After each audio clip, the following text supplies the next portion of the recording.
মুহররম মাস কিন্তু শুরু হয়ে গেছে, মুহররম মাস আরম্ভ হয়ে গেছে, আমরা এখন মুহররম মাসের মধ্যে আছি। মুহররম মাসে নারীদের স্পেশাল কোনো আমল আছে কিনা জানলে উপকৃত হতাম। মুহররম মাসে পুরুষদের জন্য যে আমলগুলো আছে আমাদের মা বোনদের জন্য একই আমল আছে, মা বোনদের জন্য আলাদা কোনো আমল নাই। মুহররম মাসের সবচেয়ে গুরুত্বপূর্ণ আমল হলো বেশি বেশি রোজা রাখা। বেশি বেশি কি রাখা? রোজা রাখা। নবী করিম সাল্লাল্লাহু আলাইহি সাল্লাম বলেছেন, আফদালুস সিয়ামি বা'দা রমাদান শাহরুল্লাহিল মুহররম। আল্লাহর কাছে রমজানের পরে নফল রোজার জন্য সবচেয়ে আদর্শ এবং শ্রেষ্ঠ মাস হলো মুহররম মাস। এজন্য ভাই মুহররম মাসে বেশি বেশি নফল রোজা রাখার চেষ্টা করতে হবে। বেশি বেশি তো দূরের কথা, অনেকে একটাও রাখতে পারেন না, অন্তত 2-4টা হলেও রাখার চেষ্টা করবো ইনশাআল্লাহ। মুহররম মাস কিন্তু শুরু হয়ে গেছে, মুহররম মাস আরম্ভ হয়ে গেছে, আমরা এখন মুহররম মাসের মধ্যে আছি। সম্মানিত মাসের মধ্যে সম্মানিত 4টা মাস আছে, এর ভিতরে সবচেয়ে শ্রেষ্ঠ হলো এই মুহররম মাস, বছরের প্রথম মাস, হিজরি বর্ষের। অতএব এই মাসের প্রধান আমল হলো বেশি বেশি নফল রোজা রাখা। দ্বিতীয় আমল হলো মুহররমের 10 তারিখ আশুরা, এই আশুরা উপলক্ষে 2টা রোজা রাখা। 9 আর 10 রাখলে বেশি উত্তম, আর না হলে 10 আর 11 এই 2টা রোজা রাখা নারী পুরুষ সকলের জন্য সুন্নাহ।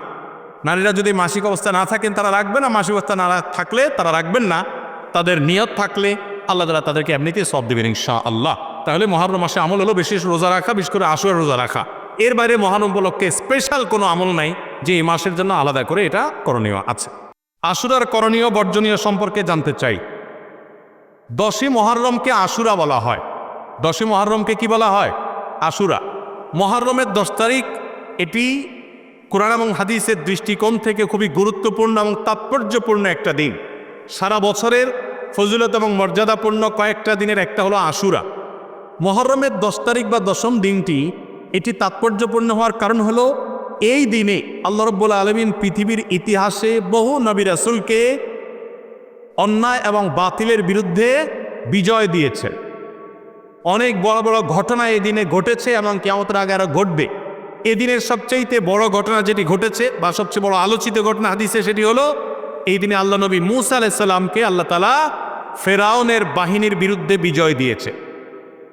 মূসা আলাইহিস সালাম এবং ঈমানদারদের বিজয়ের দিন এটি।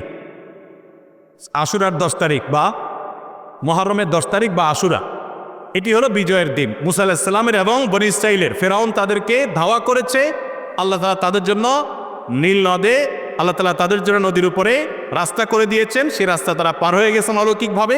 আর ফেরাউন তার বাহিনী সহ তাদের অনুসরণ করতে গিয়ে মাঝ নদীর দিকে নিমজ্জিত হয়েছে। এখনও ফেরাউনের লাশ মিশরের পিরামিডে আছে। আল্লাহ বলেছেন, ওয়াকাযালিকা নুনাজ্জিকা লিবাদানিকা লিতাকুনা লিমান খালফাকা আয়া। তোমার দেহকে, হে ফেরাউন, তুমি যে অহংকারী ছিলে, তোমার দেহকে কিয়ামত পর্যন্ত আমি রেখে দিব, নষ্ট হতে দিব না, যাতে পরবর্তী প্রজন্মের কাছে তুমি শিক্ষার বিষয় হও, তোমাকে দেখে শিক্ষা নিতে পারে যে আল্লাহ দ্রোহীদের শাস্তি কি হয়, যত বড় পাওয়ারফুলি হোক না কেন। তো যাই হোক, সেই আশুরা হলো মুহররমের এই 10 তারিখ। সেই আশুরা, এটার সাথে মূসা আলাইহিস সালামের বিজয় জড়িত, ফেরাউনের পরাজয় জড়িত, হক এবং বাতিলের দ্বন্দ্বের মধ্যে চূড়ান্ত এবং শেষ বিজয় হকের হয়, সেই শিক্ষা আশুরা আমাদেরকে দেয়। আশুরা উপলক্ষে আমাদের করণীয় হলো 2টা রোজা রাখা। সবচেয়ে উত্তম হয় 9 এবং 10 রাখা। কেন উত্তম? কারণ নবী করিম সাল্লাল্লাহু আলাইহি সাল্লাম যে বছর ওয়াফাত হয়েছে তিনি বলেছেন, যদি আমি আগামী বছর বেঁচে থাকি লা আসুমান্না তাসিআ ওয়াল আশির, তাহলে আমি 9 এবং 10 জিলহজের এই 2 দিন রোজা রাখবো। এই জন্য 9 তারিখ আর 10 তারিখ রোজা রাখা উত্তম। আর যদি 9-10 তারিখ রাখতে না পারেন তাহলে 10 আর 11 রাখবেন। 2টা রোজা রাখা উত্তম। ইহুদিরা শুধু একটা রোজা রাখে। নবী সাল্লাল্লাহু আলাইহি সাল্লাম আমাদের রোজাকে তাদের থেকে স্বতন্ত্র করবার জন্য, তাদের থেকে পৃথক করবার জন্য 2টা রোজার নির্দেশ দিয়েছেন। এই জন্য আশুরা উপলক্ষে 2টা রোজা রাখা সুন্নাত। আমাদের অঞ্চলে কাদিয়ানীয় খ্রিস্টানদের প্রভাব বেশি এবং তাদের কার্যক্রম চলে। এ ব্যাপারে আমাদের করণীয় কি?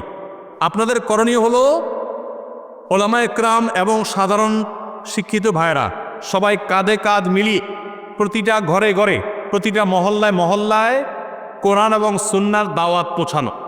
প্রত্যেকটা মানুষকে মসজিদমুখী করা, পুরুষদেরকে, মহিলাদেরকে দ্বীনি চেতনা তৈরি করা, তাদের তালিমের হালাকা চালু করা, দ্বীনি চেতনা তৈরি করা ইমাম সাহেবদের দায়িত্ব। এই এলাকাগুলো গোমরাহি দ্বারা যদি ভরে যায়, মানুষ যদি বিভ্রান্তির পথে চলে যায়, মানুষ যদি পথ হারা হয়, ঈমান হারা হয়, মনে রাখবেন এলাকার ওলামায়ে কেরাম আপনাদের দায় সবচেয়ে বেশি, ইমাম সাহেবদের দায় সবচেয়ে বেশি।